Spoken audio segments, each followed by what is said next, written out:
Hello നമസ്കാരം. കൊണ്ടാൽ എന്ന ചിത്രത്തിൻ്റെ ഒഫീഷ്യൽ റിലീസ് തീയതിയാണ് എന്നൊരു വീഡിയോ ഭാഗത്ത്. വീഡിയോയിലേക്ക് മുൻപ് വീഡിയോ ലൈക്ക് ചെയ്യുക, ചാനൽ സബ്സ്ക്രൈബ് ചെയ്യുക. ഈ വരുന്ന ഓഗസ്റ്റ് സെപ്റ്റംബർ മാസം ധാരാളം ചിത്രങ്ങൾ ഇനി അങ്ങോട്ട് OTT റിലീസ് ചെയ്യാൻ പോവുകയാണ്. നമ്മുടെ ചാനൽ ഭാഗം പരിശോധിച്ചാൽ നിങ്ങൾക്ക് കാണാം. ആൻ്റണി വർഗീസ്, രാജീവ് ബി ഷെട്ടി എന്നൊക്കെ പ്രധാന കഥാപാത്രങ്ങളായി വരാൻ പോകുന്ന ചിത്രമാണ് കൊണ്ടാൽ. എല്ലാ സിനിമാ പ്രേമികളും ഒരേപോലെയാണ് ചിത്രത്തിൻ്റെ ഓരോ അപ്ഡേഷനും അറിയാൻ വേണ്ടി കാത്തിരിക്കുന്നത്. അങ്ങനെ കാത്തിരിപ്പിനൊടുവിൽ ചിത്രത്തിൻ്റെ ഒഫീഷ്യൽ ഫസ്റ്റ് ലുക്ക് പോസ്റ്ററിനൊക്കെ മികച്ച അഭിപ്രായം തന്നെ സ്വന്തമാക്കാൻ വേണ്ടി സാധിച്ചിട്ടുണ്ടായിരുന്നു. ഇപ്പോൾ ഇതാ കൊണ്ടാൽ എന്ന ചിത്രം ഈ വരുന്ന സെപ്റ്റംബർ മാസം 13-ാം തീയതി ഓണം സ്പെഷ്യലായി തിയേറ്ററുകളിൽ എത്തുമെന്നാണ് അറിയാൻ വേണ്ടി സാധിച്ചിട്ടുള്ളത്.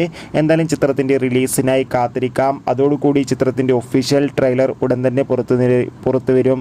എന്തായാലും കാത്തിരിക്കാം കൂടുതൽ അപ്ഡേഷൻ അറിയാൻ വേണ്ടി. എത്ര പേരാണ് ചിത്രത്തിൻ്റെ റിലീസിനായി കാത്തിരിക്കുന്നത് കമൻറ്റ് ചെയ്യുക.